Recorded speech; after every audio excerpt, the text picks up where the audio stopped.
Sooner or later. And with time, he began to wonder whether it was circumstance that denied him good hold on his earnings. The trade that he didn't want to become was a runway. He counted nothing in his life. No person, no state of mind or body. He wanted sufficiently to suffer even nothing discomfort.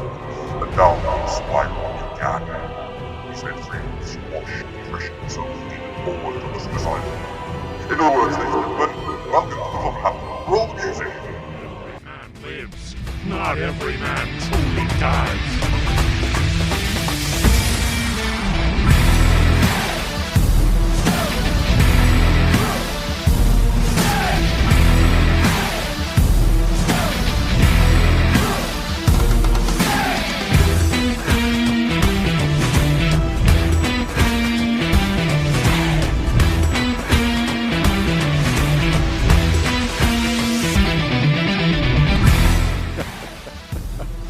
Hello, ladies and gentlemen.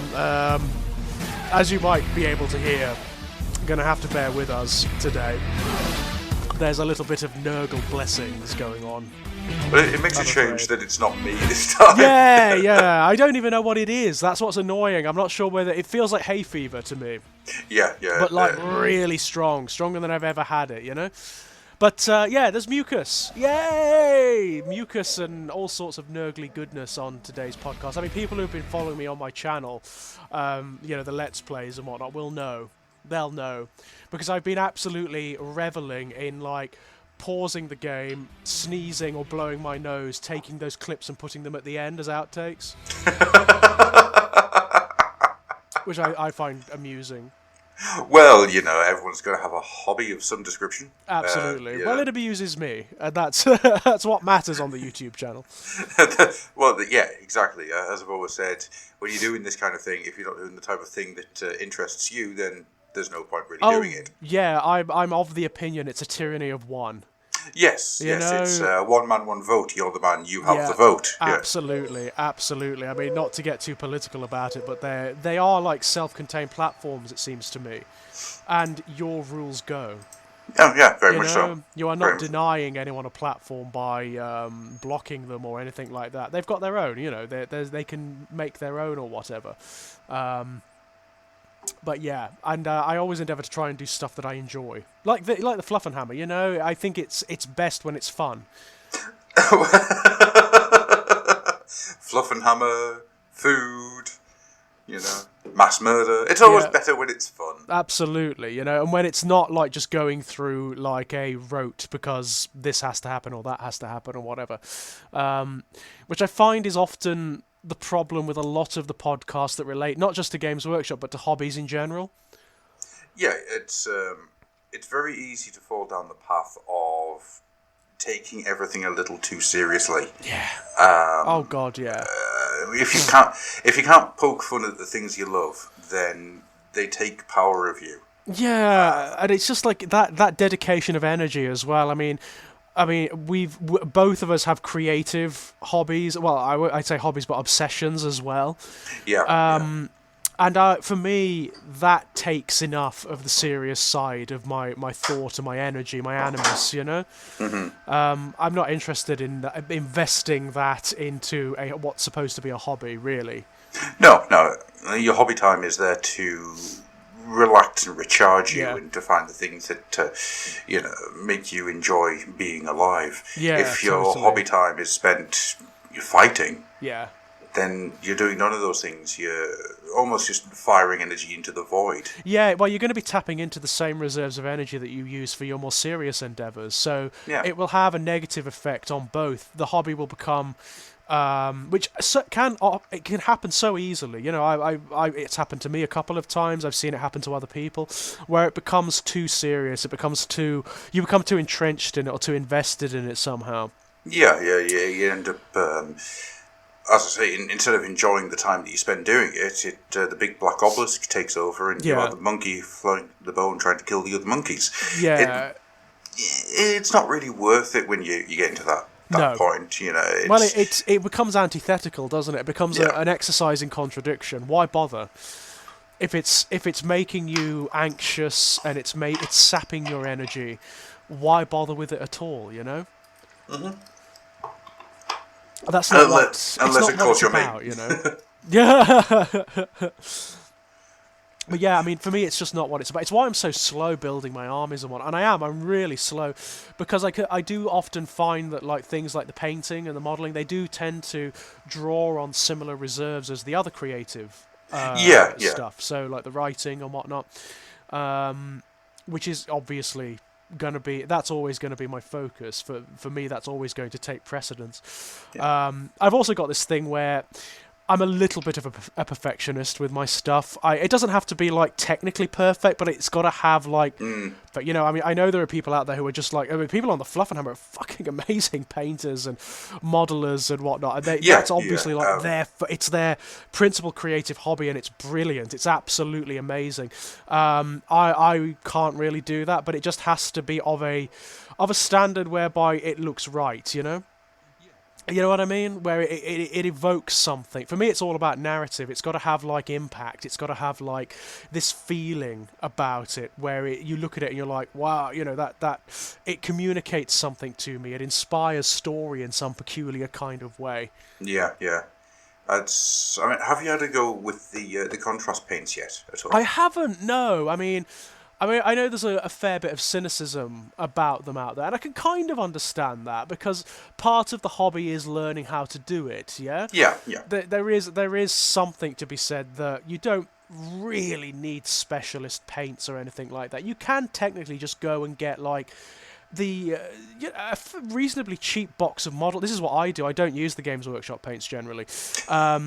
You could just go and get like a reasonably cheap big box of model paints from Amazon or eBay or whatever, and use them. You know, depending on what techniques you use or how you paint, it doesn't really matter. No, as long as the end result is the thing that you're happy with. Exactly. I mean, I am intrigued by them. I'm intrigued by how they work, you know? It's made painting clan rats so much easier. Yeah. I mean, what do they do? How does it function? They're halfway between a glaze and a wash, basically. Right, okay, so they automatically shade, yeah? Yeah, automatically shade and highlight. Oh, that's clever. That is kind of clever. So if you're painting for just gaming... Yeah. That's really cool. You know, I can see why... You know, if you that really isn't your part of the hobby, if that isn't what you engage with, and you just want to get it done quickly, I can see how that could be massively useful. Yeah, I wouldn't use it myself for something like a general or a special leader or, you know, a centerpiece. Yeah.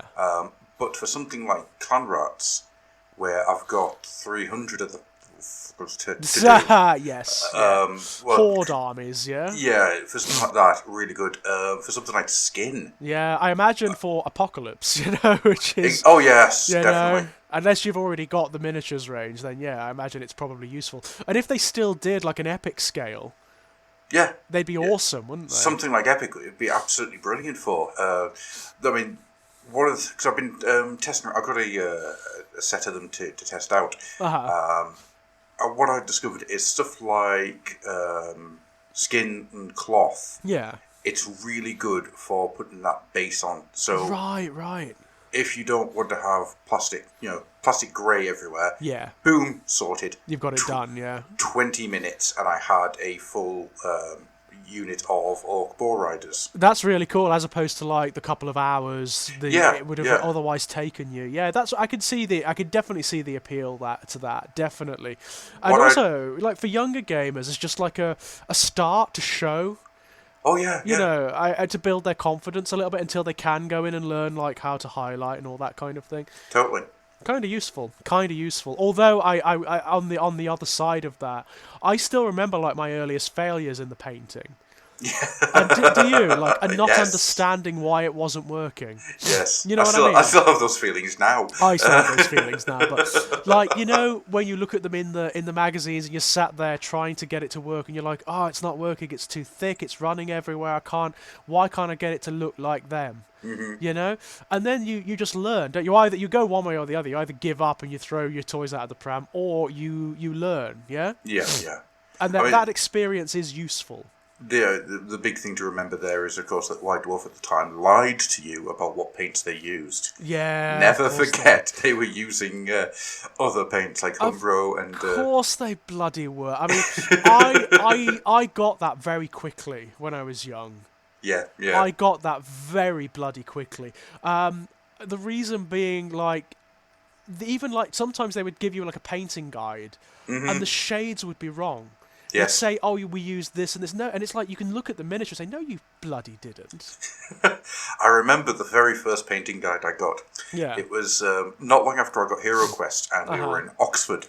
Yeah. It was when the original. What was the fortress called? I can't remember that. The early 90s, they brought out a big plastic castle. Right? Oh, I remember that. Was that for like the Warhammer Siege set? No, predates that. Predates that, does it? Predates Warhammer Siege. We're talking like 91, 92, something like that. Yeah, God. But I do remember the plastic castles. They were huge. They were friggin' enormous. Yeah, I mean, this was literally the front of a castle. Yeah. I mean, my memory's a bit fuzzy, because but I remember being in Oxford and looking at the thing, and they actually had Return of the Witch Lord in the Games Workshop. So I got that, which is like really cool. But they gave me a red covered painting guide. Yeah. And I still have it now, which is really cool. And at some point, a book of lies. It really is a book of lies. It tells you how to make washes, right? Using the chaos. Was it Chaos Black back then? Yeah. I think it was. But it taught you how to make a wash using that. Did I ever get it to work? No. Never. No. Because they said 3 parts water, 1 part paint, right? Nah. 3 parts paint thinner, 1 part paint. Yeah. The water isn't involved. You lied to me. Lied. So what I ended up was these really weird acne-ridden barbarians. Yeah. I mean, funnily enough, they don't do that now. If you follow the painting guides now, it actually comes out how they say it's going to come out. You know? Yeah. Well, that's the thing is, with the rise of the internet, it's very easy to say, this doesn't work, you liar. Yeah. Of course. They've got to be kind of careful, haven't they? Yeah. Speaking of like the White Dwarf, I like the updated version very much. Yeah. It's lovely, isn't it? Looks great. White Dwarf 3.2 is I'm calling it. The new format for the covers is gorgeous. Yes, it really is. And I like how it's broken down, so you've got the 40k and the AOS and the whatever the specialist, whatever else they happen to have. But I mean, getting stuff like Blackstone Fortress stuff in the latest White Dwarf is really... this is the stuff that I remember from when I was younger. Me too. It's all so old-fashioned. That's what I love about it. It's got like massive articles with loads of text, which I like. I like to get my into a meaty article. It's got big, great, specific battle reports that are really well written. It's got lovely bits of fiction, but it's also got add-ons and special rules for the games, which is like, yay! This is what we want. We don't want it to be a miniatures magazine. You don't need that anymore because you've got the internet, you know? Yeah. Yeah, that's very much it. And it's why sort of Warhammer Visions and stuff failed so badly. The judging of what people wanted to see doesn't work when you've got the internet. Well, because you could just go and look, can't you? Yeah. You know? And with Warhammer Visions, there was nothing different in the magazine than there was from the website. Well, exactly. I mean, you could go onto any random forum, go onto the painting section, and you'll find entire painting blogs that are just more detailed and more interesting, where people have like really put the hobby through its paces. That's what kind of got me back into it, really, looking at those blogs where people had like gone to town on their armies and just made really beautiful things. I mean, some people out there are amazing. Some of them are really insane. Like they cast their own miniatures and stuff. At home, and it's like, bloody Nora, that's amazing. Have you seen any of the monochrome idea, the concept of painting the miniatures up in monochrome? No. I'll have to try and find you some to send over to you. I'll stick some on the Facebook. Is this a new trend? It's been around for about 2 years, I think, 2-3 years, but it's just painting up your army to look like a black and white movie, basically. That's cool. So, really heavy contrast, and then like greys into whites, and it just looks stunning. That's really bloody cool. Mm-hmm. I love the idea. I love it. I mean, you can have variations on it as well. Like you could do a sepia something, couldn't you? You know, so it looks like faded photographs or something like that. That would be so cool. What a lovely idea. Can you imagine a Nighthaunt army in sepia? Well, of all the armies that would suit it, like an undead army of any kind, really. But a Nighthaunt army would be perfect. Well, I'm stripping the Nighthaunt. I think it'd suit the Ideneth as well. Actually, yeah. Because they've got a kind of like... Or anything from Ulgu. Mm-hmm. Anything from Ulgu it would be perfect for. See, what I'm actually thinking now is getting an Ironjaw's army, putting bolts in everyone's necks and just making it look like a Frankenstein. An old Universal Frankenstein I was going to movie. say, you're going to go down like the old Universal horror. Yeah. That's a good idea. I like that. I really, really like that. Spend time working out the gradient in Creature from the Black Lagoon in order to paint up your Ideneth. Brilliant idea. But oh god, I need to get and do some painting. I really do. It's been ages since I've sat down and had a proper go. You know. Yeah. It's just, you know, I'm sure there's loads of fluffers out there who can sympathise. You know, it's time, isn't it? You know. Yeah, that's very much it. I mean, it's time. I've been very lucky. Middle of last week, I had mornings off work. So with those mornings, I managed to get 2 hours a day in working out how to do my cracked fire slayers. Yeah. And it's taken me about 2 weeks to get it right, but I think I've got the formula right now. So I've got fire slayers that just look like they are burning rocks. Brilliance. Absolute brilliance. There's a lovely feature on the fire slayers, by the way, in the new White Dwarf. There is. The fire slayers are really grabbing my attention. Well, they've done that thing to them, haven't they? They've done that thing where they've resurrected them. And made them really interesting and mythological again, and gone into like really high detail of like their history and of their mythology and how they work socially. It's something they're doing a lot with the battle tomes at the moment, and this is the best run of army books that Games Workshop have ever had in all of its history. Easily. I mean, when AOS kicked off, the battle tomes were all right. Yeah, they were fine. There was nothing wrong with them per se, but they were bitty. Yeah. And the Fire Slayers very much came across as being half a concept. Yeah. They are all birdy dwarves, and they will do anything for money. Rah. Also, just a little bit D&D, maybe a little bit too much D&D. They were a bit like Elemental Plane of Fire, weren't they? Just a little bit too much, maybe. Yeah, definitely. I can definitely see that. But what they've done with the new Fire Slayers book is that they've added in the neutrality to them. Yes. They are very much on their own. They're on their own terms, aren't they? Yeah. Which is something they've done to a load of the more positively aligned forces. Yeah, there's no positivity in Age of Sigmar. There isn't, no. Considering how hero bright it was when it started. They've introduced ambiguity and they've introduced politics into it, which I really like. I really, really applaud. So there's now this very not only is there complex internal politics that the armies have, they also have very, very, very complex histories and politics with one another. Yes. So you've got, the most obvious example is the placement of the Daughters of Cain in the Forces of Order. Yeah, their order. Yeah, very interesting. But that's the idea, though, isn't it? It's not here are the good guys, here are the bad guys. Here is the order versus chaos. Absolutely, yeah. And then you've got Nagash and the undead on their own. Yeah. Not their own faction that don't serve anyone, that are not aligned with anyone in particular, that have their own agendas. Mm-hmm. Very clever. Although ostensibly, I can see him at times aligning with the Forces of Order. Well, he did. He did, didn't he? Yeah. But I could see it happening again, given the right circumstances. But it's a weird one. The further into AOS we go, and the more sort of background gets unveiled, and more storyline happens, the more I find myself agreeing with Nagash. In the same way that I found myself agreeing with Thanos at one point. Where Nagash isn't wrong. Nagash isn't wrong. No, he's not. Just going around it the wrong way. But the thing is, he may be right. I mean, he may be right. That may be the only way of destroying chaos ultimately, because that's what he wants. That's Nagash's ultimate goal. Yeah. It's to destroy chaos. It's to undo that metaphysics entirely. Mm-hmm. And it's a very clever way of doing it. You destroy the individuality and the passions that inform the gods. Yes. Yeah, the moment everything becomes sterile, Yeah. the gods have nothing to feed on. Exactly. And his entire point of Sigmar being a thief, he's not wrong. He's not entirely wrong. I mean, one of the things I like what they've done with Sigmar in recent times, certainly in the second edition background manual for AOS, is that they've made him like much more ambiguous. He's not the good guy. No, not at all. He's an egotistical braggart. Well, yeah, and also he's absolute.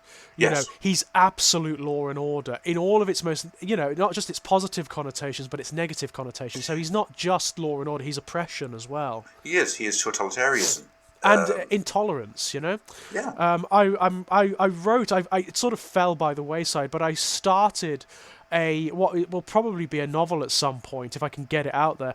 A story set in AOS about a city in Akshi, where the Stormcast Eternals have set up their temples and whatnot. They've basically invaded this city several generations back, and they are regarded by the local populace as occupiers. That's what they call them, the occupiers. Okay. Because they are doing everything in their power to undermine the traditions and the local traditions and the heritage of this city, because they believe that it's a gateway to chaos. Basically, they're not wrong. But also, you get to see both sides of the coin here. That's weird that you've said that sentence. Because you remember last episode, how we were talking about a Fabius Bile and a Belarius Call. Yeah. I'm currently writing that, and it's called Both Faces of the Coin. Oh, well, there you go. So that's just a bit weird. Yeah, there you are. By the way, I'm fairly certain we're going to be getting a Fabius Bile mini soon. Oh, without a doubt. I'm fairly certain. I imagine he's going to be part of the Emperor's Children range now. I think it's fairly certain at this point. Well, at some point there's meant to be a third Vigilus book, isn't there? There is. That caps it all off and whatnot, and you get to see like where Vigilus is now. Yeah. And where the forces that were on Vigilus, what they're doing at this point. So I'm convinced that is going to be the launching place, because we've had a little bit of Slaaneshi kicking about. There's a fair bit, and also we've had suggestions via the Rumour Engine as well. There was a Rumour Engine picture about a month ago that was so clearly a coat made of flayed faces, and it's like, well, who is that gonna be? Hemric Kimmler. That could, it's not outside the realms of possibility, but I think it's fairly certain to be Fabius. I think it's fairly certain at this point. Yeah, I think you're probably bang on the money there. The Fabius is just... I keep trying to call him Fabulous Bill. Fabulous Thanks, George. Bill, yeah. Thanks so much for putting that image in my head. He is Fabulous Bill, that's what he is. He is, and he's fast become one of my favourite characters in 40k recently. Yeah. I think you're absolutely bang on the money there, that he's going to turn up leading the charge for Slaanesh within I think 40K. He's going to be an odd, sort of like an odd place, Yeah. In the same way, in a weird way, he fits, because Typhus is like that for the Death Guard, He's not entirely at home with Mortarion and the way his Nurgle worship manifests. No. Ahriman is not entirely at home with Magnus the Red and the way his legion has gone, So Fabius fits rather well in that regard, although Fabius has gone much further than the others, because he is a secularist. Yeah, he doesn't as much dislike his Primarch and God. He basically denies them. Yeah, he denies them. Yeah, but he makes use of them when there's common cause to do so. They're tools for him. They're not things to lead. They're things to manipulate. Exactly that. They're means to an end. I mean, he's playing a very long game. All the Chaos characters are, actually. They're all playing very long games. Ahriman is very much playing like the longest game imaginable, it seems to me. Yeah, very much so. And it's interesting because they both have similar aims, but they would despise one another. I imagine they would despise one another because they represent like philosophical antitheses. Ahriman is using the warp to destroy, or not to destroy the warp, but to harness the warp. That's what he wants to do. He still thinks, like Magnus used to, that the warp can be harnessed for the good of mankind. that the Chaos Gods can be tamed, maybe even controlled, you know? Whereas Fabius is like, no, you've seen that that's not true, you know, so we need to become it. We need to separate humanity from it. That's what he wants. I think the biggest difference between the two is that Ahriman is, for all intents and purposes, the Path of Good Intentions character. Yes. Yeah, totally. Every decision he has made has been one of the greater good, so to speak. Yeah. The greater good.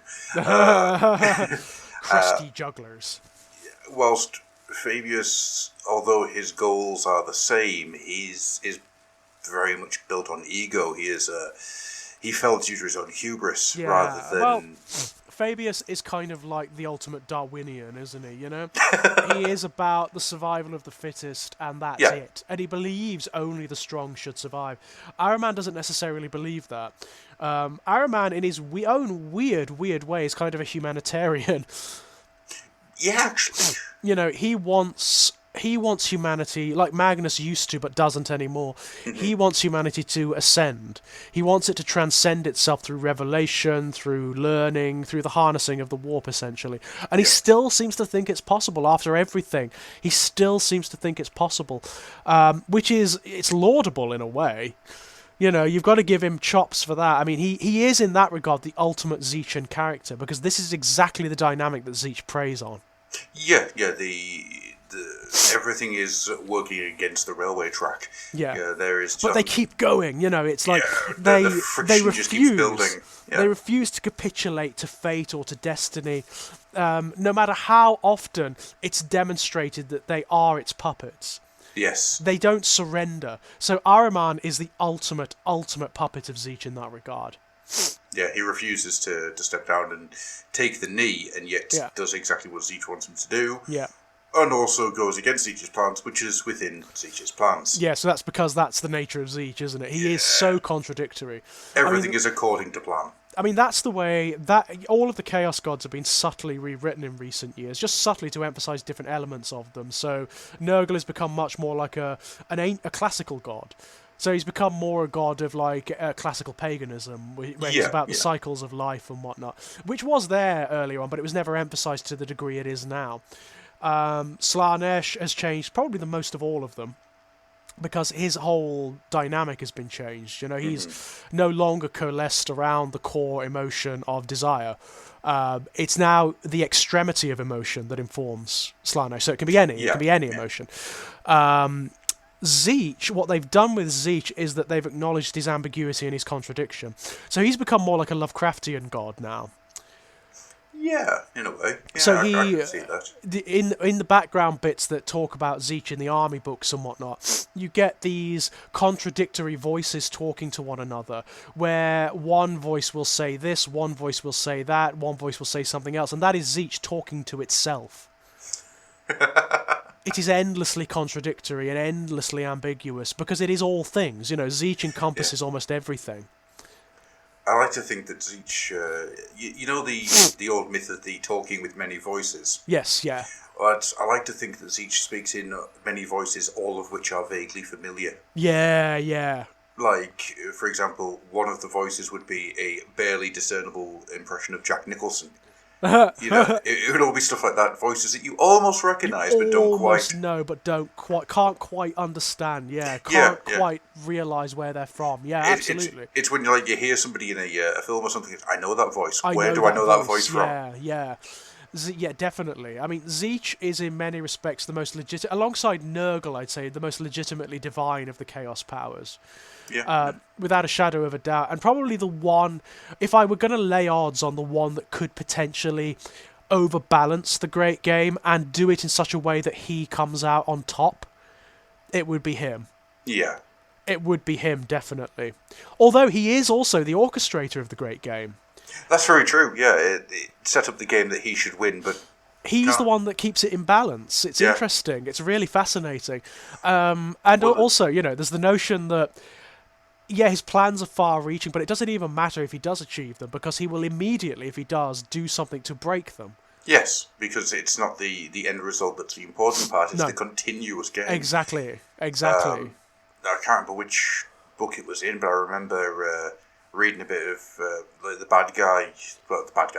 antagonist of the book, just basically saying, I don't want to do this, because to do this would push the great game into a new arena. Yes, yeah.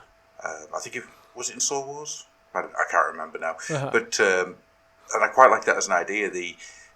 A lot of the Tzeentchian's followers aren't there to win, they're there to just keep the game going, to keep the things spinning. Going. Yeah, it's a laugh, isn't it? I mean, if you look at the Lords of Change, to them, it's a game. It's like it's a psychopath's game, essentially. So they are like psychotic children moving living bugs around like a maze or something to see what they do. They don't care about consequence at all. And in that regard, they are dynamically the antithesis of the Great Unclean Ones. It's very clever. Because the Great Unclean Ones absolutely obsess about their followers and their children and their worshippers. They love them, you know? Yeah. In a very genuine way. Whereas the Lords of Change couldn't give a toss. You know, everything's a toy to the Lords of Change. The Lords of Change would break the universe to see what pretty sound it makes, you know? Yes, yeah. Just to see. It's... Actually, as we're kind of speaking about the Chaos Gods, I think it's probably worth talking about the book that I've recently read and one that you've read in the past. Yeah.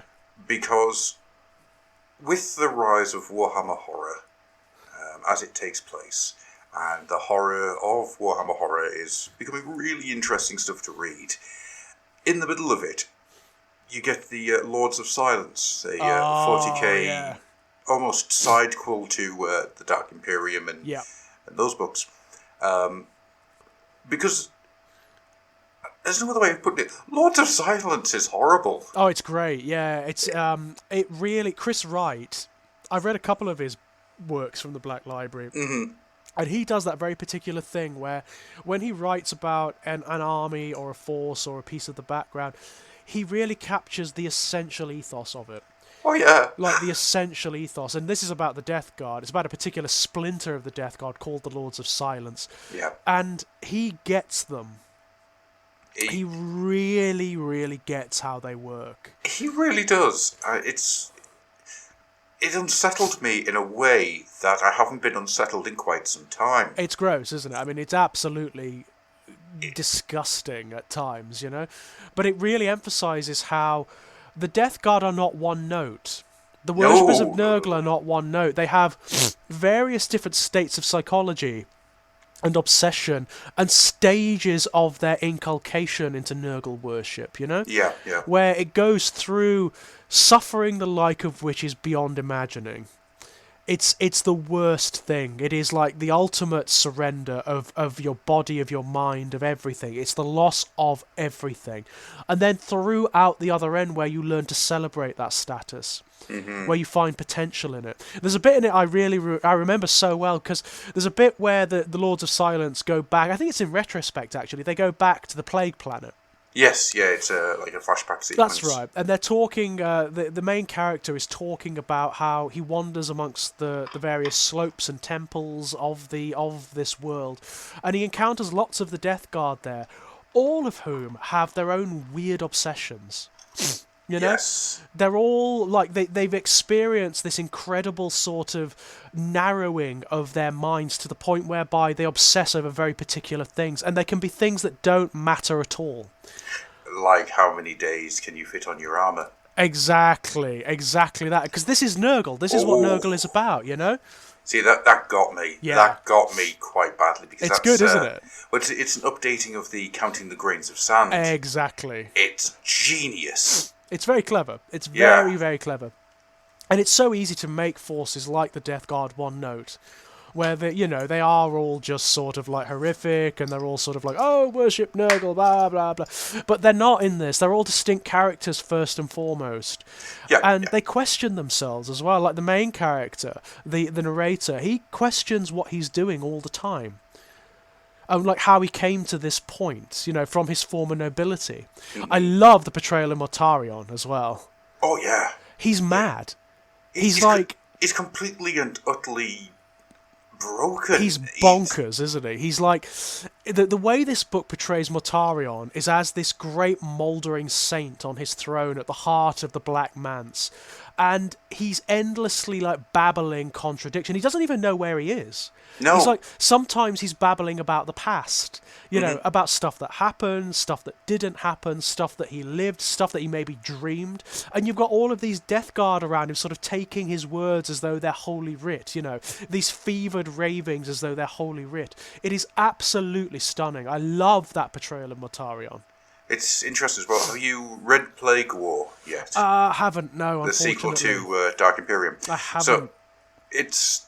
I mean, we'll get to Plague War properly in a minute, because I do want to talk about something in that. But Mortarion's... He makes a little appearance in that.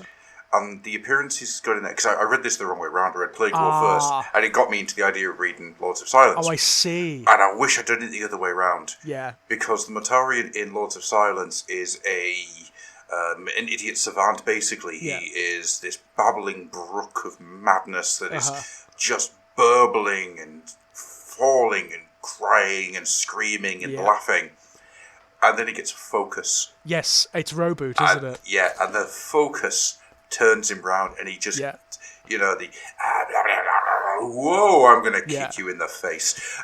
He gets some clarity, doesn't he? He gets some focus out there. It's not clarity, it's obsession. Yeah. That's the bit, that's what fascinates me. The evolution of him from this book to that book, even though they're written by two very different writers, and they are set in two very, well, not very different time frames, but they are different time frames. Yeah. What you get is just all of this energy and crazed, unfocused nutsness. Yeah, it's and brilliant, isn't it? Pinprick, just this pinpoint of obsession, and it just sets up this beautiful domino effect. I love that. I mean, I love the way that the literature is portraying the Demon Primarchs at the moment. Because you also, you know, I mean, you get Magnus turning up in a couple of the books. So you've got Magnus turning up in John French's Ahriman series. Yep. And in that, Magnus is semi-divine. You know, he is this... He's lots of things at once. He's not just one thing. He's multiple different manifestations of himself all married together. So like Tzeentchian is contradictory. Sometimes when his followers and his sons look at him, they see one thing. Sometimes they see another, a different aspect of him. But he's all possibilities of himself at any given time. Exactly. It's very clever. And also, like just on a modelling perspective, it means that you can kind of go to town with him. Oh, yeah.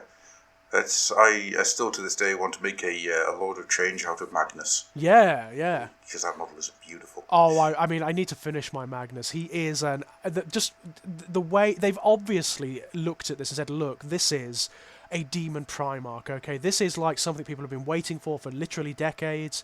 This is just such a significant part of the background. This needs to be one of the best miniatures we've ever produced. And it is. It is. Yeah. It's fun to put together. It's fun to play with. It looks... I mean, I love Mortarion too. I mean, Mortarion's awesome, but for me, Magnus just does it. Yeah. He just does it for me on every level. That arrogance in his stance, in his posture, you know? That expression. Yeah. And I've made him without armour. Yeah. I think with the bare chest and whatnot, he looks so good. He looks so cool, you know? He's got that sort of atavism about him where he's got the combination of being a demon and a scholar, you know, at the same time. He looks raw and he looks untempered and he looks powerful, but he also looks wise and phenomenally intelligent and sagacious. Love it. Love it. I think when you don't put the armour on him as well, the arrogance of Magnus comes through really nicely. Yeah. It's like armour. Don't need that. Why do I need that? But the main reason I wanted to bring up Lords of Silence is for one bit, and it's one bit only. It made the swarm part of a Nurgle Death Guard army. The the lowest of the low. Yes. It made them both horrific and terrifying. Yeah, I think I know the sequence you're talking about. Because when you see them, you think Nurgle zombies. Whatever. They're just people who have been Nurgleized and they're Nurgling along. Nurgly. Not in this book. No. Oh, God. Not in this book. the fact that the guy, the Imperial Guardsman, the fastidious Imperial Guardsman wakes up. Rigging hell. And, you know, he gets mocked and taunted for a little bit. Yeah. And then the slow dawning realization that his heart has been cut out. Yeah. And he's still alive. And they've sewn him back up badly, so infection takes root. And the rot and the infection comes in. And all this time, you've just got this guy in Terminator armor standing there, holding his still beating heart. Yeah. And that's how he turns him. It's just this breaking of will, and it's not even for a purpose. No, it's just for its own sake, isn't it? Yeah, it's rot for rot's sake. It's this. And they go to town on this They guy. really do. I mean, it's a prolonged period, isn't it, where you get is. from his initial taking by the Lords of Silence to the various surgeries that they inflict upon him and the disgraces, and his the degeneration of his mental faculties. I mean, oh God, when you... I don't want to spoil anything, but when you come to him towards the end of the book, and it's just this shambling wreck, and it's there's no coming back for you. No.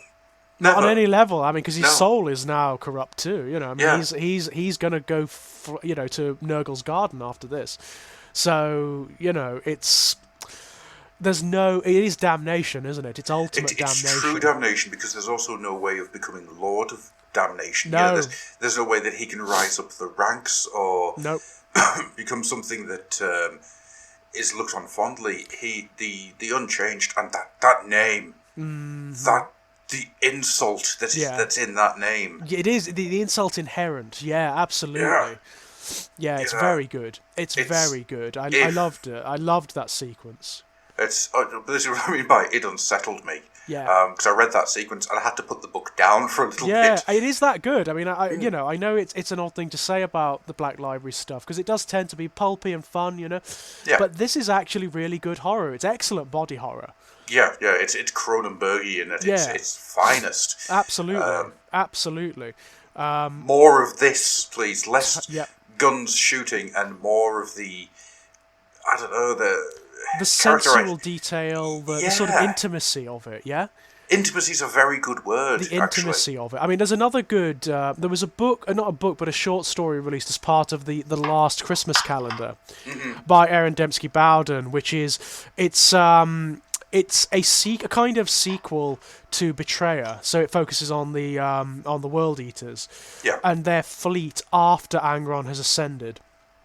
And it's from the perspective of one of the best characters he's ever written, Latara Saren, who is she's the captain of the Conqueror, which is Angron's flagship, And Latara is well in with Angron.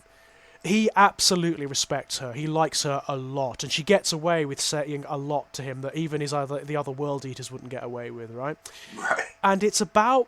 The book has hardly any action sequences in it at all. It's about the intimacy of what happens while Angron is now a demon prince. So he is now the Prince of Blood. He's this avatar of absolute insanity, and he's chained in the bowels of the Conqueror because he can't be let loose. If he's let loose, he'll just slaughter everyone on the ship. But his corruption, his madness, is radiating through the ship. And it's slowly turning the World Eaters into what they will eventually become. But it's also transforming the ship. The ship is becoming an actual sort of warp entity in itself, and Latara is also changing. And there is a wonderful intimacy to the whole thing. It's really cool. It shows you how insidious even like the influence of Korn can be. Okay. Very cool. I need to get onto that one and try to find that one. It's well worth a look. You can download it from it's like £2 from Amazon. It's a short story, but it's good. It's called something like The Bloody Rose or something like that, because that's Latara Saren. That's who she is. It's interesting. It's very, very interesting, and it demonstrates like the bonds that these characters have, because Latara knows this is happening. She's aware that the whole fleet is going mad because of the influence of Angron, but she is so loyal to him. She respects him a lot. Like, even at this point, she respects him so much that she's allowing herself to slip into damnation alongside him. Okay. It's really cool. It's really bloody cool. For my money, I hope ADB writes more about Latara. I would love to see a whole series of novels set in the present-day 40k with her. Yeah. To see what she's become now. Yeah, see what she's doing now, see what her current status is. Yeah, I mean, it's been 10,000 years, so the likelihood of her surviving is slim. She might just have more tentacles and wings. Maybe so. But I would love to see that. I would love to see like the difference between Latara Sarian of the Horus Heresy series and in the present day. Because there are characters you can do that with. I mean, Belisarius Cawl, obviously, he was alive back then. Most of the Chaos characters, obviously. True. You know? Yeah. Most of the Chaos characters, Roboot, obviously. Many of the alien races, Eldrad, obviously. But yeah, it's fascinating to. But you are right. I think that's what they need to go for, the intimacy. Yeah. Beyond the Bolterporn, go for the intimacy. Yeah, we've had the years and years and years of the great sweeping stories, and I think it's weird because if you look between the lines, what you're getting is Black Library is finally dicing its product. Yep. So you're getting the first of the Warhammer 40k Apocalypse books out this month. So I think that's going to be the big sweeping epic scale ones. Yeah. And if that's what they're going to do, that's fine by me. That's great, yeah. Yeah, I mean, that's I'm totally brilliant up for that. because people who like it can get it. That's great. And yeah, there is a place for that, and there is a time for that. You know, there are times where you think, what do I want to read this week? I'm going to read giant sweeping random epic grunge fights. And there are some of the writers that are really good at it. I mean, I've noticed like ADB, he has this real penchant for naval battles. Yeah. He really likes his space combat, and he writes it really bloody well.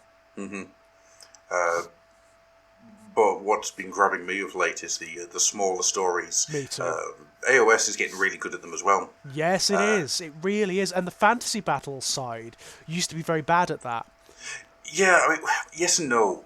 They were really good at it, and then got really bad at it. Yes, yeah. Because the first run, when they were doing books through Box Tree, there was no giant sweeping battle stories in there. Yeah. Because all the stories were based on the original Warhammer Fantasy roleplay. That's right, yeah. Yes. So that's where you got the establishment of characters like Gotrek and Felix and those Drakenfels and Genevieve and all that kind of thing. Yeah, my character's my personal favourite, Dickon of Greendock, which is one of the best jokes I've ever come across. And if you understand why I find Dickon of Greendock hilarious, then you're as old as I am.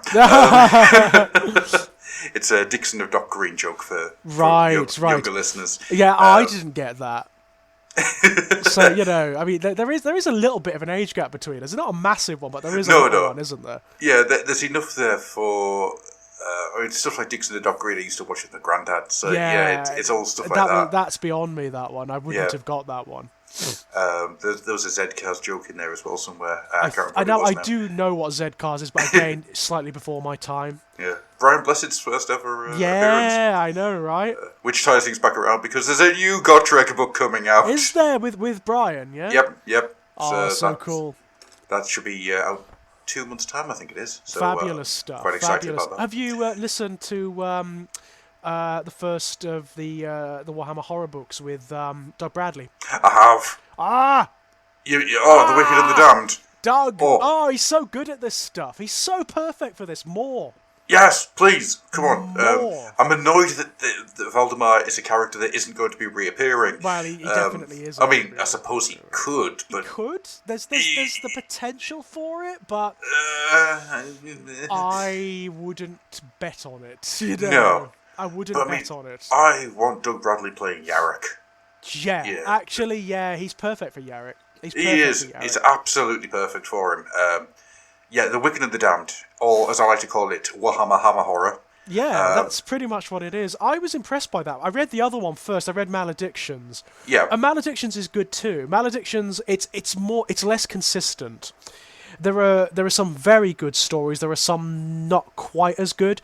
Some of them in Maledictions rely upon you knowing this universe. Otherwise, you're not going to get it. You're not going to understand. Yeah.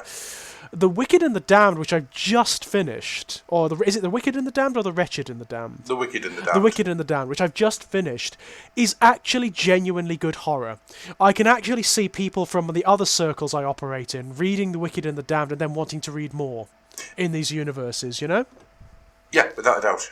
Because of what they've done, they've very cleverly, they've ramped it down. So they've removed it from the assumptions of the setting. Yeah. Yeah. So you read the first book, the first story, which is with a Commissar Valamar, and it could Commissar. be. Yeah. No, I just love that bit. Yeah. Valamar. Yeah. Commissar. Yes, absolutely. Have to get it right. Decorum. It's so good. It is good, isn't it? It's a very clever way of characterising a character. You know, just throwing in those little ticks, those little things. But this story, there's hardly any science fiction or magic or occultism in it. No. There's hardly anything. This could be, if someone like, if there are collections of trench warfare horror short stories out there. Yeah. This could fit in any one of them. Yeah, and in all honesty, I think it's one of the best bits of trench horror I've come across. It's really good. It's really good. Because often trench horror has a tendency to err either to the way too supernatural, or err towards the man's humanity to man. Yes, it's one way or the other, isn't it? This is really clever because it balances the psychological elements with the supernatural elements really bloody well. And the characters are so distinct. Yeah. They're all so distinct, and it gives you this really intimate look at how dirty fighting is in the Astra Militarium. You know what I loved about it more than anything? And sorry, ladies and gentlemen, but spoilers, you know? It's the notion that this situation these characters are in may not even be necessary. They may be fighting their own bucking side. Yes, well, that's exactly what they're doing. That is what they're doing, yeah. It may be, like, pointless. They may have just been forgotten. No, this war didn't need to happen at all. It's just been ongoing forever, and nobody knows how to end it. And it's insane. It really hammers home the insanity of the bureaucracy of the Imperium. Have you ever read 13 Hours? 13 Hours? No, I haven't. Right. 13 Hours is one of my favourite 40k books. It's just... It's such a small book and no one seems to know it very well, which is a bit of a shame. The entire point of it is that an Imperial Guard regiment gets sent to the wrong planet because a bureaucrat somewhere forgot to carry the wand. Right, which apparently happens a lot in the Imperium. It does. When you see that from the point of view of one person who, whenever he tries to tell anybody his name, says, no, you're allowed to tell us your name after you've survived a day. Yeah. And it is... horrific. Yeah. So that's like a very darkly comedic look at it, whilst this is it's just full dirty, blown, isn't it? It's dirty, nasty.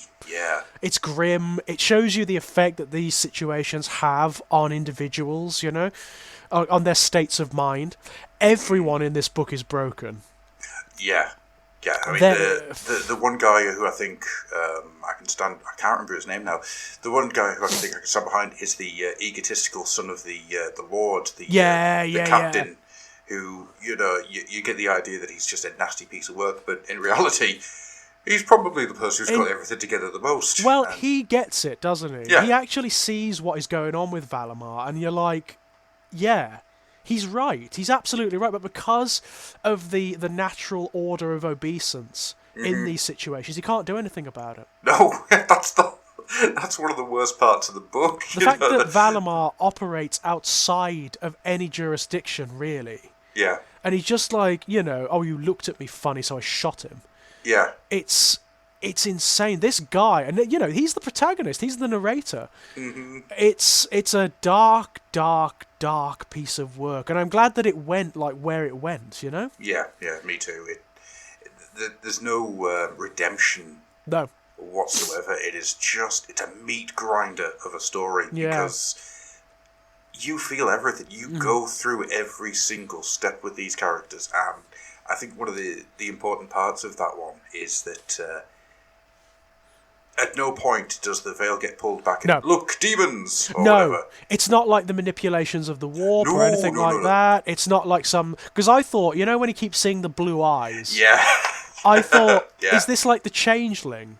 Or something like that? Is it like sort of like Tzeentchian manipulations and shenanigans going on? But no. Nope. He's just a sick twist. He's just a loony. You know, he's been broken. He's just lost it. Well, that's the thing. This is what made him interesting to me is that he is a psychopath or a sociopath, I should say. In the very real terminology, but he's been made that way. The Imperium broke him when he was a child and never gave him the chance to fix. No. And then they took this broken bag of bones and threw it out into the universe and said, go on, go do your job. Go do your job, yeah. And the irony, of course, the real horror of it is people like Valamar are actually well suited to the commissariat. Yeah. They are psychopaths, that's the point, you know. I think that's what the strength of it is, that how many of these guys are there out there? Oh, yeah. Because they're not all going to be Gaunt or Yarrick or Kane. No, they are not. And, you know, even those guys, you know, they're marketed as heroes, but they're psychopaths too. Yeah, just in different ways. They're just marketed in a different way, you know. That's all. And also, by circumstance, they've been allowed to ascend. You know, they've been allowed to be placed into situations where they've made heroes of themselves, or icons of themselves, at least. Whereas Valamar never had that chance. I mean, he's on some backwater, sludge-ridden world. Yeah. Where there's no, you know, the Imperium's probably forgotten about it. There's nothing left. He's just done. Yeah, well, that's it. The thing is that there's a pointless war being fought where everyone will eventually just rot and die. There will be nobody consumed gets out alive. by the sludge. Yeah. Yeah. Oh, the sludge. I loved awful. that. I loved that element. The notion, it was almost like alive, wasn't it? You know. It was. It was like a sentient mud, but not in like a carnivorous Riddick style way. It just kind of mudded around and sludged everything. But it gave everything. You could actually just taste the mud in the air, couldn't you? It's just filthy. The whole story is just dirt and filth, and you can feel how uncomfortable it is to exist in this place. It's just hideous. It's just the worst thing. How did you feel about the very end of the book? The very end of the book. Where it goes full-blown hammer. Yeah, I liked it myself. I liked it. I enjoyed it. I thought it was very clever the way it tied these seemingly unrelated stories together into one sort of mythology, some sort of uber mythology. Very clever framing device, actually. I like that in my work. You know, I like to do framing devices in short story collections. So there's like some thematic follow-through. Yeah. And I found this one worked really well.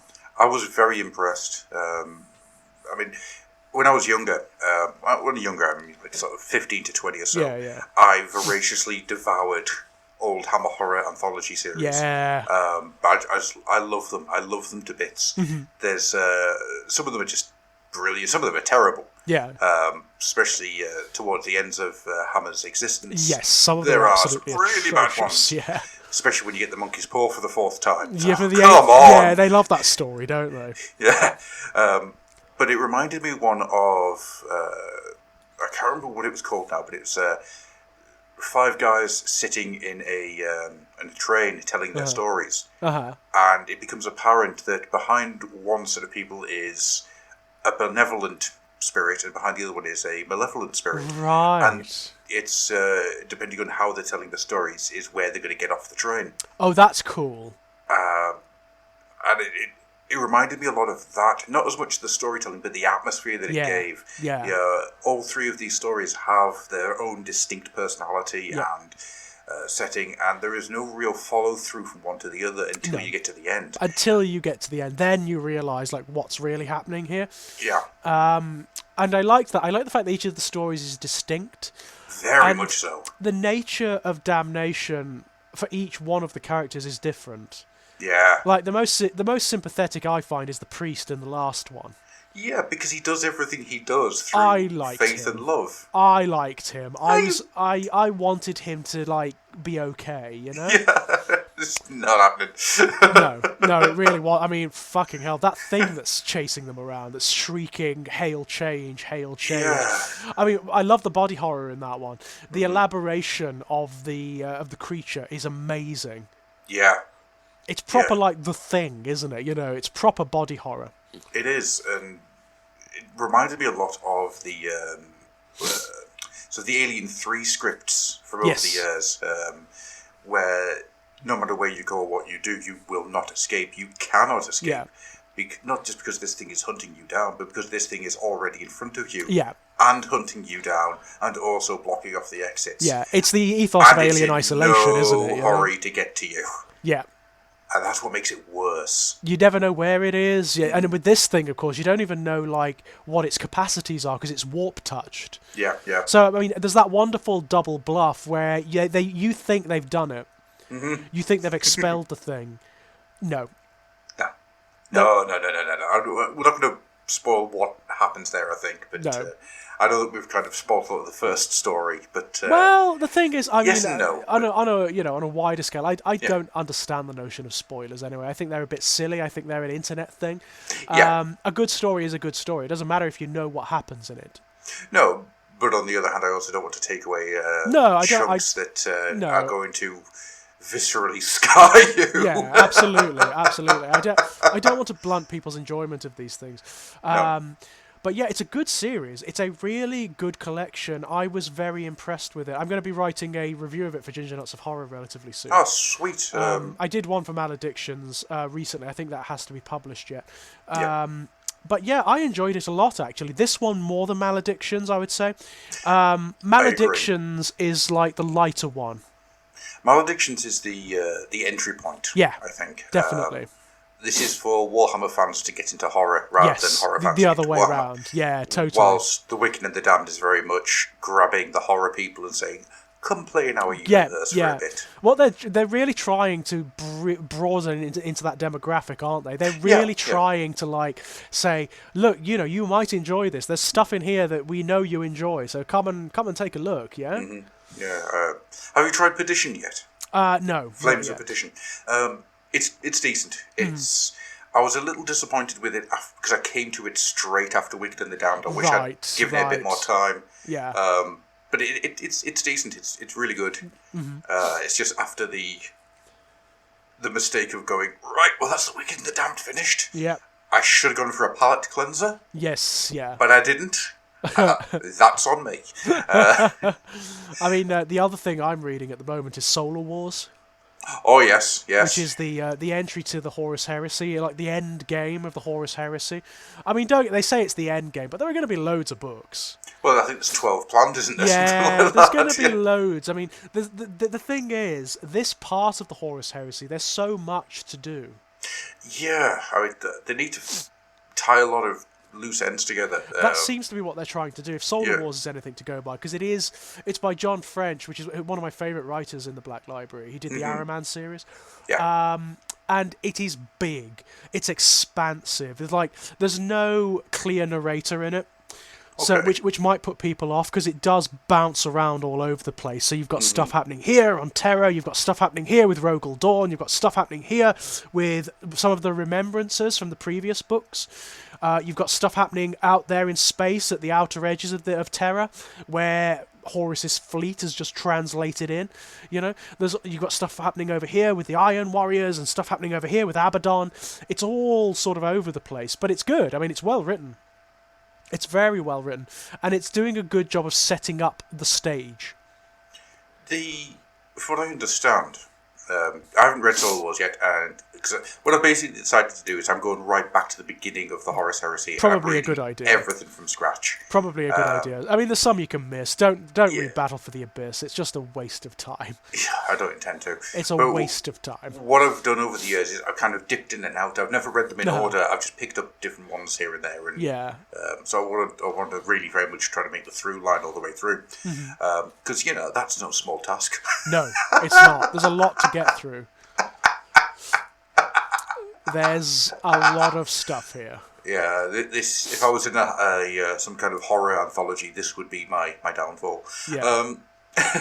This would be my downfall. Not building a Skaven army. Anyway, so what I want to do is go through that because I'm intrigued to see what's happening with the. What are they called? Beginning with the P. The Immortals. The Perpetuals. That's the one. The Perpetuals. Yeah. Well. So that they're going to be a big part of the. It looks like they probably are. They are converging. Yeah. They're doing something. I don't know what. I don't know what the hell is going to happen. I don't know if they succeed in what they want to do or not. It's hard to say. I'm going to put my hand up and actually say I don't like them. No, they are. I don't know what their influence is. I mean, there are other perpetuals as well. You know, there are perpetuals who are established characters. So the Emperor is yeah, yeah.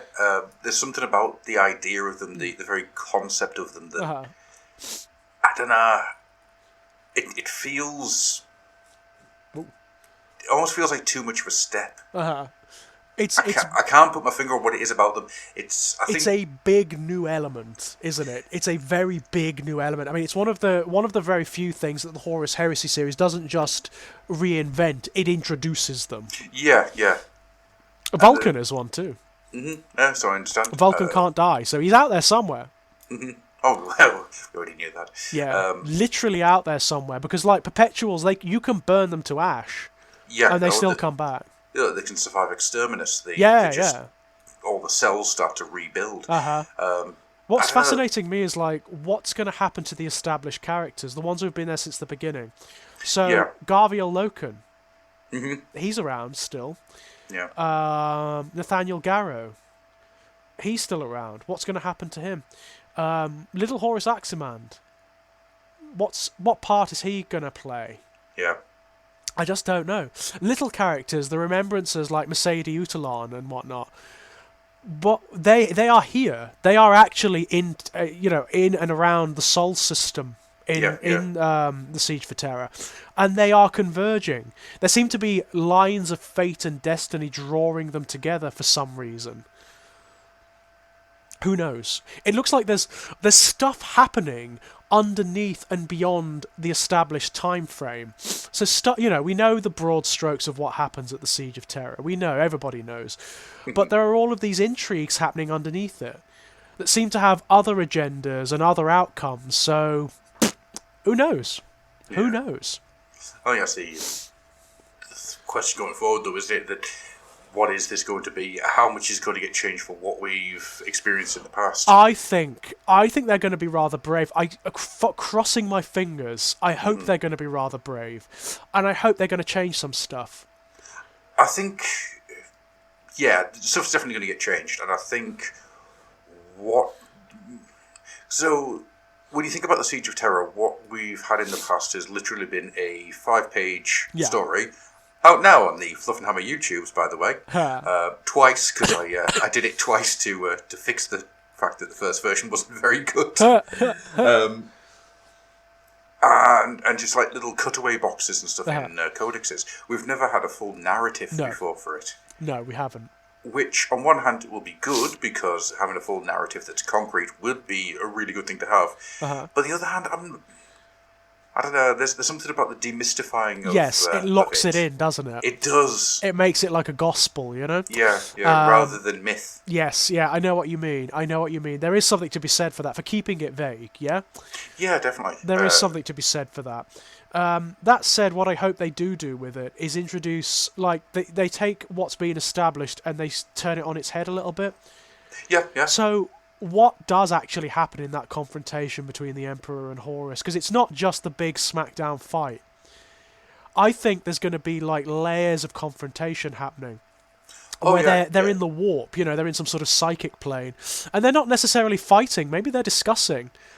Maybe they're like, well, Father, here we are, Yeah, I've seen like to see what you kept from me. I've seen the secrets of all reality in the universe, so where's it going to go from here? What shape should we make the universe? Yeah. I think there's going to be a lot of trying to bring the Emperor over and trying to bring Horus back to the, he says in quotation marks, light side. Yeah. But I think there's also going to be a lot of feigns and dances trying to gauge the other one's weaknesses. What I'm really hoping for is those moments, those sequences where Horus and the Emperor, or Horus and Sanguinius talk. Yeah, me too. I hope there's a lot of that. I really want to see something that's foreboding. I hope there's a lot of that. I mean, they could do some very brave stuff here, and they could make it like, the intrigue around the Emperor. Oh, did he actually plan all of this? Yeah. They could like suggest that, or even state it at this point. Yeah, I don't see any issue with stating it. Yeah, now. You could have the Emperor like saying to Horus, "Oh, my son, you've trod the exact road I intended for you." Yeah, yeah. All of you have. Yeah. Yeah? I would like that now, because with the Gilliman stories, Yes. which, by the way, I have to honestly say, has taken Gilliman from being, oh goody, it's Papa Smurf, to this guy is immense. Love him. I love him. Yeah. I think he's great. I mean, he was, for me, one of the more boring Primarchs, I've got to say. I didn't hate him. He was just kind of nothing to me, you know? Well, sorry, I just got all excited there. That gets brought up in Plague War, right. sorry. Okay.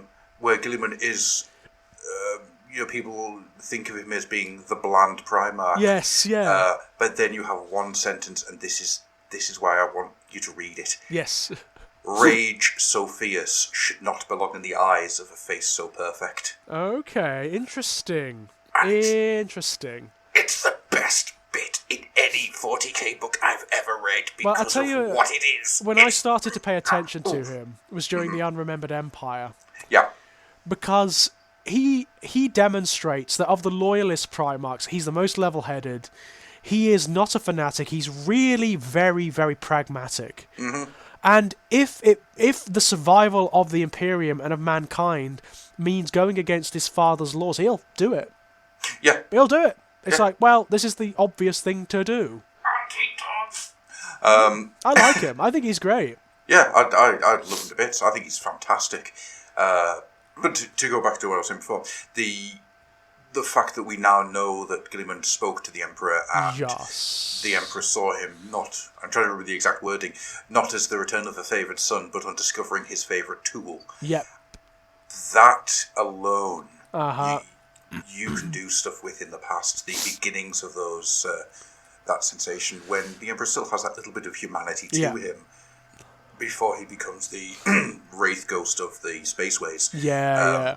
Oh my god, he's Space Ghost, coast to coast. That's a projection of the Emperor, is it? It is. It's a sad outlook on the Imperium, that, isn't it? The Lectitio Divinitatis, or whatever it's called. Bloody hell. If they found out that that's what the Emperor was like, I think that would crumble very quickly. Nothing crumbles, chum. I think that seeing the beginnings of that, because we know that the Emperor, at this point, has pretended, he's shown signs of affection, but never given actual affection. No. And that's why his sons all go the way they do. It's manipulation, isn't it? It is. They're means to an end. That's all they are. Yeah, they are, as I said before, they are tools. So to be able to see something like that take place when he's still human enough to acknowledge and speak about it, I think that would be a huge thing to have. Oh, yeah. I mean, I would be flying the flag for Roboot as Emperor. Yeah. For my money, I think he'd make a better Emperor than the Emperor. I think he's more humane. I think he's actually less blinded by his own scope, which is ironic, He is down-to-earth pragmatic. So, in the worst situations, he will see the only way to act, and he'll do it. Whereas the Emperor has these vast, grand, millennia-spanning intrigues going on, He's operating within the warp, he's operating within the physical world, and God knows how many other planes of perception. And that, it feels to me, blinds him to a certain degree. It makes him as capricious and as alien as the Chaos Powers in many respects. Mm-hmm. I think one of the... another line of... See, Gilliman's actually got some of the best lines I've come across in 40k books because they are so well strung to him. Yes. And the one that just popped into my head there was the I am more than a man, but less than a god. Yeah. And so is my father. Ooh, yes. Very interesting. Cool.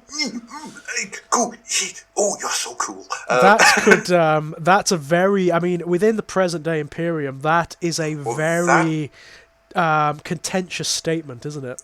You have no idea. Seriously, dude, if I could, I'd just send you the book because I want you to read it because I want to discuss it in great depth. Because it's which ones is it you want me to read? It's Plague War. And what's the one before that? It's Dark Imperium. Dark Imperium, then Plague War. I'll read them both. I'll get them and read them both. Because whilst they're very jumpy, what they both do is they make Gilliman into almost the perfect commander for humanity. Yeah. There are elements to him which, if the writers are allowed to flourish, would be humanity would ascend, but it would also kill a massive part of the Imperium. Right, interesting. So I don't see how they could ever do it. Do you think they're going for that whole Civil War thing? Is that going to happen at some point? I don't know. Yes. I think is the answer to that. I hope it does. Yeah. I really hope it does. But it also ties into some of the concepts that were brought up in Our Martyred Lady. I don't want to say too much because it's such a big part of what those books are. I don't want to ruin it for anyone because I want people to find it by themselves. Yeah. And then not be coloured by my feelings on it. But what you've got here is an ability to shake up the status quo and never be able to go back. Ooh, yeah, and that's something they really should lean into for my money. It's worked for AOS, it will work in 40k too. It will, but it's such a big, quintessential part of the Imperium that I don't know how you could do it. Put it this way, if they killed the Emperor, it wouldn't be as big. Wow, okay, that's interesting. That's very interesting. I mean, you know when it's going to start happening, when the other Primarchs start turning up? Yeah, very much so. Because their dynamics... There is a plan, Yeah, their dynamics are very, very sort of shaky and ambiguous, aren't they, you know? They are, yeah. They really are. Especially if, like, the rumour is that the next Imperial Primarch to turn up is the Lion. Who would have thought the Lion would be the next one? Yeah. I always thought it would be Sanguinius. Sanguinius? I always thought Sanguinius would be the second Royal Primarch. Interesting. I don't know why. But yeah, I mean, I always thought it was going to be Leman Russ. Yeah, I think Leman Russ is going to be more of a 2-for-1 where once all 4 Demon Primarchs are out, then you'll get Russ. And I imagine he's going to be a bit of a wild card. Yeah. Like, you don't quite know where he fits into this new state of play. Well, if there is some form of civil war, you know that the Space Wolves are going to be on the other side. Yes, yeah. So, I don't know. I don't know how that one's going to pan out. Mm-hmm. But I would love to see the Space Wolves being not ostracised, but not exactly, almost like not quite part of the Imperium anymore. Yeah. Yeah, I like that idea too. There's plenty of scope for it. Because, you know, now it's out of the bag, isn't it? Yeah, completely. Everyone knows about the Canis Helix and all of that stuff. Everybody knows that there are these mutants in the Space Wolves ranks, you know? Mm-hmm. And this is not a million miles away for the stuff that they massacred Prospero for, you know? It's like, come on. Not a million miles away. It's exactly the same. It's exactly the same. Yeah. Absolutely. So yeah, there's lots to look forward to going forward, it seems. Yeah. Speaking of which, as I'm aware that we're now past the hour mark that we usually aim for, I've got a couple of things that I want to quickly do. Okay. So, what I've been trying to do on a Sunday, on the Facebook and on the Twitter, is the Sunday Fluff and Fun Day. Okay. Which is I throw out a ridiculous concept and see what people respond with. So, last week, I'll be doing this again tonight because we're recording on a Sunday. So, I wanted people to pitch me a 40k sitcom. Oh my god! Oh my god! I love our listeners. They're so good. Oh my god! Yeah. So we didn't get just 40k sitcoms. We've got a few different ones. Like a Frasier setup, but it's Fabius. Oh baby, I hear the heads are cooking, boiled eyes and scrambled nose. Yeah, I think that'd be great. They call it. Oh, damn it, Logar! Didn't you know the Primarchs are coming round tonight and we're out of fresh wine? Oh my god, yes, yeah. Father Erebus. Yeah, that'd be good fun. Oh, what would the dog be? You could have, like, Lorgar as, yeah, you could have Lorgar as, like, Bishop Brennan. He did! Fabius Bile did kick me up the arse! Yeah, that could be lots of fun. This Chaos Spawn is small. That Chaos Spawn is far away. Who's he talking to, though? It has to be that idiot that was driving the Furious Abyss. Yeah? Yeah? Yes. far away. I love it. Yeah. So, Sean Duffy says, four normal human roommates at the Colleges of Magic. The twist, they each worship a different dark god secretly, and watch them all try to hide their worship and avoid the fights of the gods. That could be lots of fun too. Dunbar says, Cypher's Kane. Enough said, really. Okay. Nick Davidson says, the heretic next door. Ha! A retired Imperial commissar arrives at his new home, but his neighbours are a bit odd. Hilarious hijinks, misunderstandings, and executions ensue. Picture Victor Meldrew with a gun as he exclaims, heresy! And executes people instead of I don't believe it, and looking exasperated. This means we'd need a new cast of neighbours every 2 weeks. Absolutely brilliant. That could be hilarious. I actually really like that. I like that one too. You almost want to write like a comic strip for it, don't you? You do, yeah. Alan John Wilkinson says, Space Wolves are us. Slightly further into the far, far future, an unusual plan by undecided aliens to destroy Fenris with an army of genetically engineered giant wolves has resulted in the Space Wolves adopting an army of genetically engineered giant wolves. Fair enough. Sorry. I laughed so hard when I first read that. Now a specially selected group of wolfen are in charge of training these wolves to return to the fields of battle, either as a hunting pack or as potential mounts for higher-ranking space wolves. Ragnar Blackmane has already put in an order, should a particularly worthy specimen become available. Small children have also become involved in this training process, either as messengers, general dog bodies, pun intended, and occasionally as an impromptu snack. Brilliant. There is, however, a snag. While some of the wolf mount trainers dream of one day returning to the front lines, perhaps with a mount of their own, others are attempting to imitate their new charges and assume full wolf shape. But whilst this is quite possible, with a bit of practice, turning back is much, much harder, and those who attempt wolf form risk ending up as mounts themselves. Presented in front of a live studio audience. Brilliant. It's an ambitious shoot. Yeah, no kidding. And Christopher Carlson says, by sitcom, I mean harem anime parody. Oh, God, no. Are we going sort of like Emperor's Children with this? Let's read on and see where this goes. The madness starts with the Emperor of Man finally ascending to godhood for unexplained reasons. He must now go to High School of the Gods, along with sexy anime versions of all the other gods in the GW multiverse. Oh, God. With Tzeentch, who is obviously behind all of this, taking the role of all of the staff of the school.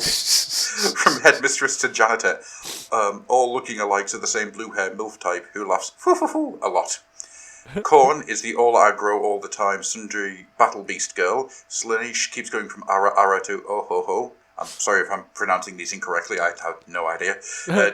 Depending to she/he is interacting with, and Nurgle is a monstrously obese girl who talks with food in her mouth, to do always the holding the greasy slice of stringy mouldy cheese pizza in one hand, and an ambiguous gendered elf under the other.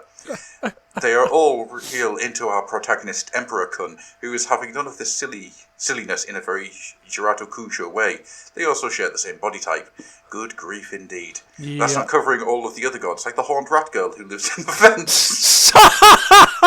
That's good, I like that. Sigmar, the hairy manly man god leader of the Pantheon, aka the LRPG club, who all the Chaos Girls can't stand, and he keeps trying to be chummy with Emps, who also can't stand him, but is cursed to be dragged into the nonsense that happens every day in this school. Little Ariel charging down the hallway on the back of her giant beetle to save her Tzeentchian from Nurgle, only to harmlessly bounce her gut and crash through the wall. Among other things we can come up with is by mixing cliches and lore in a fun, goofy ways, like Sigmar introducing Nagash to Emps as the god of boners. Edit. After thinking about this at work, I realised I forgot to say why the Chaos Lady are into Emps. It's because they want a father to their stolen sons. It's also why they hate Sigmar, because he took one of Nurgle's followers and turned him into a Stormcast that one time. Also, his elfin friends invite Slaanesh to a BDSM dungeon, and when she was all tied up, they left, vaporising the keys on their way home, which is why she is not as hands-on as she could be in this type of show, seeing as it's natural production that turns into whatever will get things done, mostly to comedic effect. Fair enough. Almost there. I think that's them all. Let me just double check. I was thinking like Black Legion, but it's Blackadder. That exists. Sort of. Does it? Yeah, there is a fan fiction I was reading the other day where it's Edmund Blackadder in the 41st millennium. Oh, so fucking funny. That would be brilliant. It's really good, and I do intend to try and... I'm trying to find the author of it to ask him if I can do a reading of it, because it's so good. Brilliant. The next thing I want to bring up, very, very quickly, is that there is going to be a new project coming soon. Me and George have discussed the future of this one very briefly, and I hope it works so we can do the next bit that we've discussed. But I need you guys out there in the Twitterverse and Fluff and Facebooks to do me a favour. I need you to come up with a fumble and critical concept. For example, when you fumble an RPG roll, what do you do? What happens to you? Same with the critical. If you throw those at me, there is a reason for it, but I don't want to give it away just yet. Okay. So just send us tweets, send us messages, however. Just the best fumbles and the best criticals you can think of. Oh, interesting. There is a reason, and we'll probably discuss that more next episode. Interesting. I love fumbles and crits. I love fumbles. When you get to get really imaginative. Yeah, definitely. And you get to really sort of throw the players into fun situations. You do. You really do. Yeah, I'm not going to say any more on anything to do with that until next week. Until next episode. And then finally, there's the part of the show where we started last episode, and I think we need to continue. Mm-hmm. I thank Andy Millman this week. Do we? Yes, we all heap praise at the throne of Andy Millman. We should. We really should. Yeah. This week, I'm going to thank Andy Millman for showing me Mr. Klemp. Mr. Klemp is a YouTube channel, and it's a guy playing Dino Crisis. Right. And Mr. Klemp is a good little jammy dodger of a lad. Right. So I thank Andy Millman for showing me Mr. Klemp. How would you like to thank Andy Millman this week? Well, I thank Andy Millman for his constant input on my Dark Souls Let's Plays, as per usual. He's an invaluable font of information. He knows much more about them than me, and he's much better at playing them than I am. So, yes, praise to the Millman. He's going to be staring at the wall with such hate in his heart. It's going to be so good. Right then, I think with that, unless there's anything you'd like to pimp out, Mr. George. The same as usual, really. If you are interested in your very, very surreal horror, your very abstract horror, please go and check out my short story collections. There are 3 of them at large at the moment, I think. Strange Playgrounds, Essential Atrocities, and Born in Blood Volume 1, all available from Amazon, Barnes & Noble, and also from strangeplaygrounds.com. Please check out my YouTube channel where there's lots of material going on. Let's plays, interviews, podcasts, all sorts of stuff. And if you just want to chat, go over to Enigmatic Elegy over at Twitter. I'll be knocking about there at some point. Excellent. You can find me on Twitter at Grufflock. You can find me on Twitter at the Fluffenhammer. You can find me on Facebook, but you really have to search. And you can find us on Facebook. You can. Under the name Fluffenhammer, both a group and a page. The other thing that I quickly want to just try and throw out there, I've started selling my paintings. Yes. Yes. Because I'm a fool. So if you go to redbubble.com/people/AD what is that? That's not an underscore. Oh my god. But if you search for AD Nickel on Redbubble or look at the AD Nickel page on Facebook, the store is up. Basically, I've got tons of paintings I've done over the years and I'm putting them all up for sale. So, yeah. Brilliant. Please buy things. I need money. Desperately. And with that then, we are going to get out of here. Thank you so much, George, for being a part of this. Absolute pleasure, as per usual, man. Thank you. And once again, thank you to everyone listening at home. Always. Thank you so much. You take care, all. Bye-bye. Bye-bye.